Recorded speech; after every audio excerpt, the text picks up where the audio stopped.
everyone, Ash Nightingale here from Nightingale Guitars, and today's video for you is how to glue on a fretboard accurately.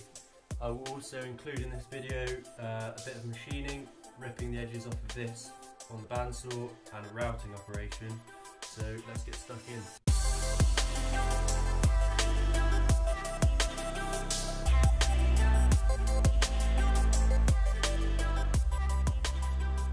So the two main things you're going to need for this are obviously a fretboard and a neck blank, and there's just a couple of things to mention about both of these. So my fretboard here, it's actually a fanned fretboard. I've done the binding and I've shaped the end of the fretboard, cut all the fret slots, so this fretboard's all ready to go. And the underside, one thing to mention about that is that if you've got a curved scraper or just a regular scraper, just flexed with the thumbs, you can just scrape a tiny amount off the very middle of the underside of the fretboard before you sand it up to 240 grit. And what this basically does is creates a very, very fractional concave, so that when you clamp the fretboard on, the outer edges of the fretboard will be making contact with the neck blank. So make sure that you get a nice clean glue line down either side with no gaps or anything like that. And so that's the fretboard, and you want pretty much the opposite of that for the neck. So you don't want the neck to be curved across its width at all, nice and flat. If anything, a very tiny little concave surface. If you put a ruler across it, you can just see light under the middle where the outside two edges are touching. So that's what I tend to aim for, and I want to make sure that I've trued up the surface of this neck as well, and it's nice and flat, and I'm totally happy with it. For that, obviously I true up the plane initially, and then I use an old straight edge that I've got here. I just glue 240 grit sandpaper to that, and I can use that to just do any final truing up of the neck there to make sure I'm completely happy with it. And so I suppose the only other thing to mention is that the way that I'm doing things at the moment, I've got the headstock all bound and ready to go, and I've cut this point here where the nut's going to be as perfect as I can absolutely get it. So what I'm aiming for is when you push the fretboard up to that point there, you should be able to push it up to it, line the centre line there, and the centre line at the other end of the neck should line through perfectly just by pushing the fretboard into place. So I'm aiming for that angle there to be absolutely spot on, and what that also means is that I'm pretty much guaranteed that these two lines of veneers on either side are going to be a nice tight glue joint, because there's no discrepancy in the angle there, so I'm not going to end up with a gap on either side. So that's just a few points to consider when getting your fretboard ready to glue on to the neck. Okay, so the next step is lining the fretboard in the right place and putting some locating pins in there so that when we take the fretboard off again to put the glue on, we know it's going to go back in exactly the same place. So the way I like to do that is I use a manual drill, and the reason I use this drill is because my power drills, I use a 1mm drill bit, and none of my power drills or my drill press will take such a small drill bit. So it's the only drill that I've got in my workshop that will take a 1mm drill bit, but it works just fine, so I'm totally happy with that. So I use that, and then along with that is these little 1mm pins, which are the metal pins I actually use to locate the fretboard. I like to use these spring clamps because I find that you can just gently put those on there and they will hold everything in place without too much movement. So I find if you use one of these quick grip type clamps, as you clamp it down, everything moves around a little bit, and it's not what we want here. We want it to stay exactly where we've positioned it. So I like to use those. I've got a hammer to one side to drive the pins in with, and the other thing to mention is I've got all my centre lines marked out everywhere that I can, so they're nice and visible, and that just really helps get everything in the right place, having all your centre lines clearly marked. So also squared around the end and squared around the other end of the fretboard. I'm going to put 4 pins in because the way I'm doing this, I've got a spruce filler strip over the truss rod, and what I find is I've done it in the past where I've put 1 pin in the middle on the 1st fret and 1 pin in the middle at the 14th fret, but because I've got spruce in here, I find the spruce so soft that the pin works itself into a bigger, it works the hole bigger, so it means you end up with movement in the fretboard again. So what I'm aiming for is to fire the pins into the mahogany here, because the mahogany is more dense and the hole won't widen so easily, so it will be more accurate if we fire into that. So I'm going to put 2 pins at the 1st fret and 2 pins at the 14th fret, and I've just marked out already those zones where I'm going to fire my pins into, so I recommend that you do the same for whatever setup you're using. If you're using a maple strip over your truss rod, you might get away with just putting 1 pin at the 1st and 1 pin at the 14th. I've done that in the past, it works fine. So yeah, I just need to align the fretboard. Like I said before, I'm just going to align the centre lines and just push that up to the nut line, and because I've done the preparation ahead of time to get that angle perfect, all I have to do is look down the other end and I can already see that that centre line is perfectly in line. So I can just get 1 clamp on up here, keep double checking the centre line, another clamp on down the bottom, so double check my glue joints are all going to be nice. Double check everything, make sure you're happy with it, make sure you're totally satisfied it's in the right place. I can see all my centre lines are perfectly lining through, so I'm completely happy with that.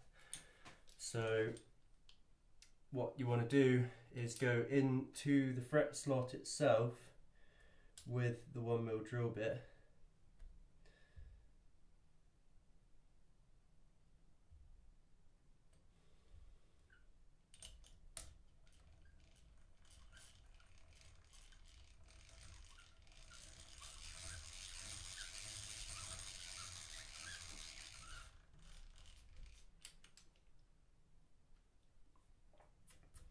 And you'll be able to tell when you've gone through to the mahogany, because you'll see the dust coming out, won't be ebony anymore.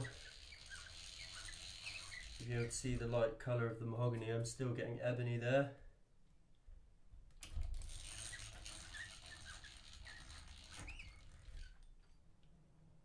There you go, I can see just on the end of that I've got some mahogany there, so, and also try not to go too deep, because if you drill right the way through then you'll have a visible hole on the back of your neck, which is obviously not ideal. So right, so that's how I do one of these holes, and then it's just a case of going on and repeating this process until all 4 of these holes are drilled.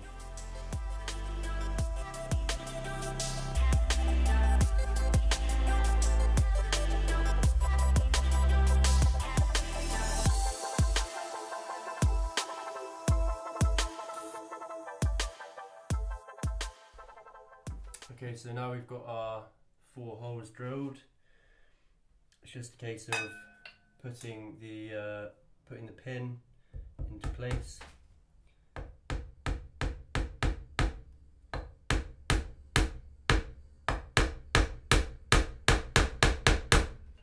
And just driving it through the hole and into the neck blank.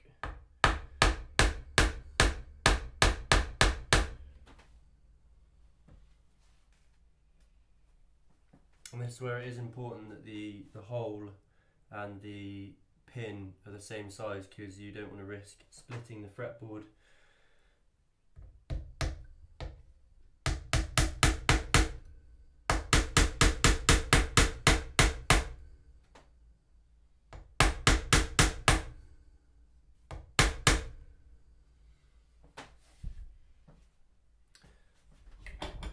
I would move the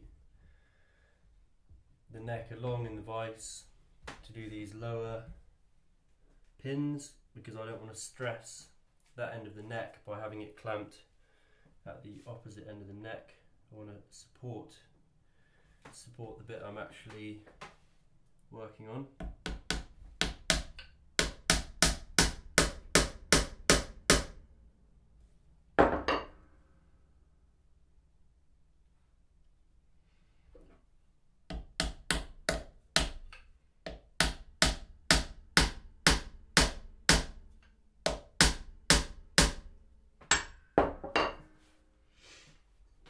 Right, now you can take these two clamps off,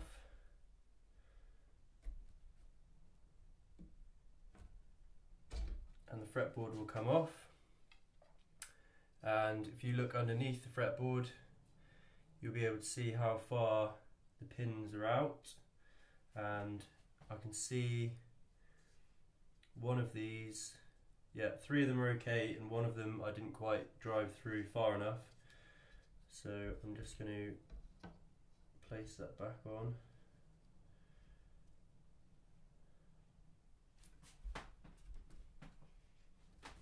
And drive that one a little bit further through.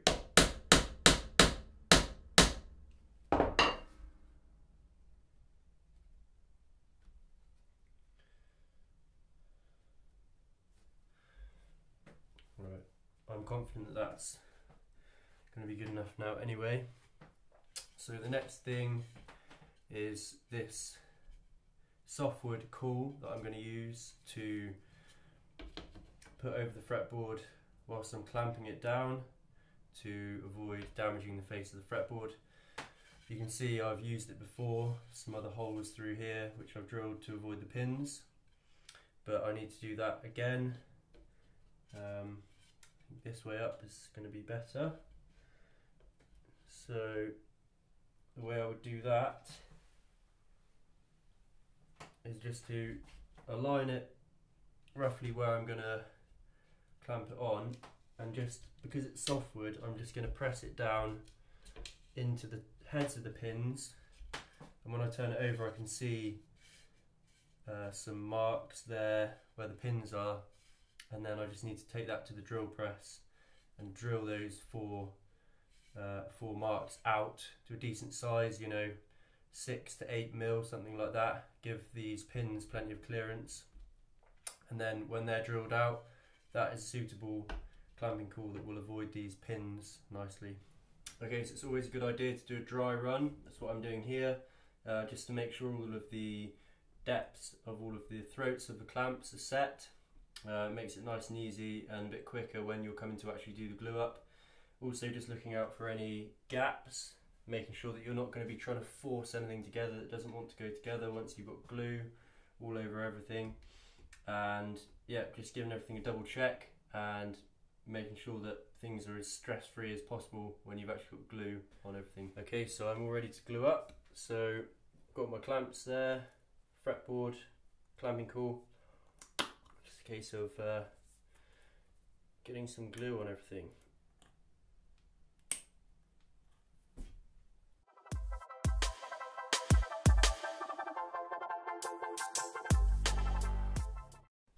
I'm going to add a tiny bit of glue to the end of the fretboard here at the nut. That's going to help me get a nice perfect looking glue joint for my veneers.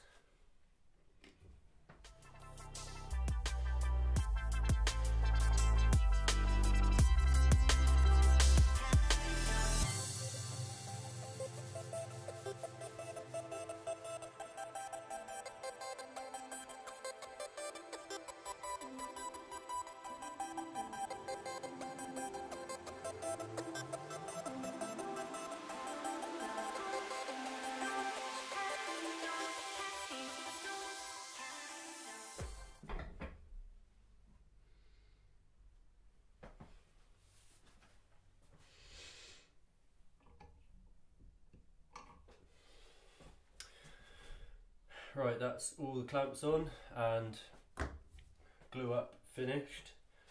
I'm using Titebond original, so I'd probably leave this 2 to 3 hours, or preferably overnight, to go off, and then I would come and take all the clamps off.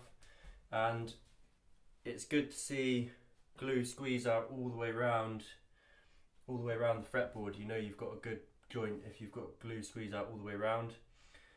I quite often try to get rid of all the glue squeeze out, but I'm not going to worry too much on this one, partly because there's so many clamps in the way that it would be impossible to get rid of it all anyway.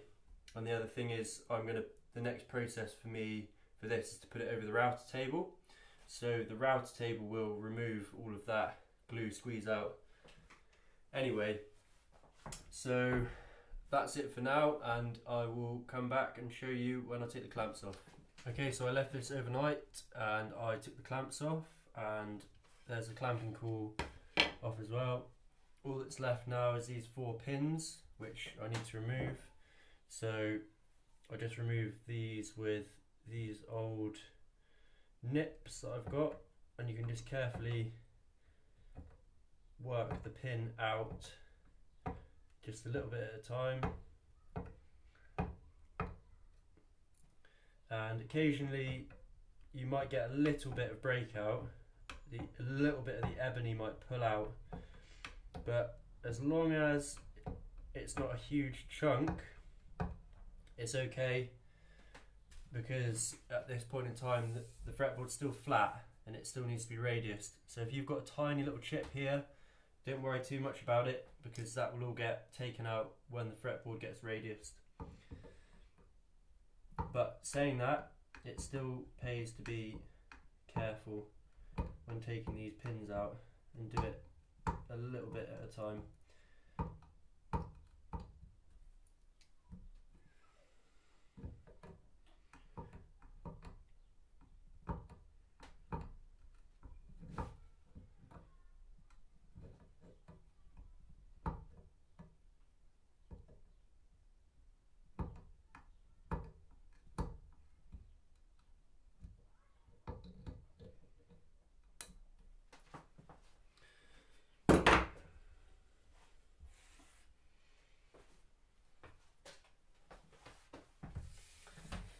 Okay, so those pins are out, and now for me the next thing I do is I will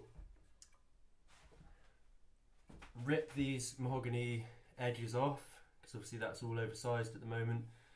Rip this mahogany off on the bandsaw, and cut this little bit off the end here as well, and then I'll put the whole thing the other way up, and the fretboard itself will act as a guide for a flush cutting router bit.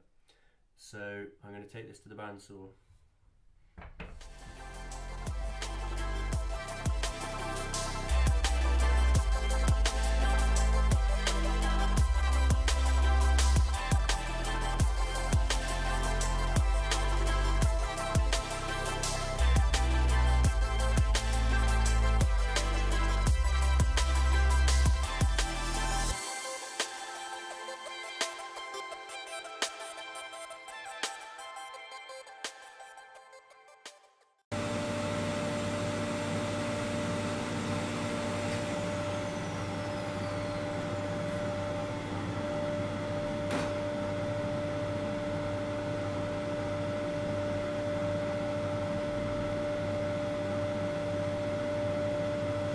Okay, so I've finished the operation.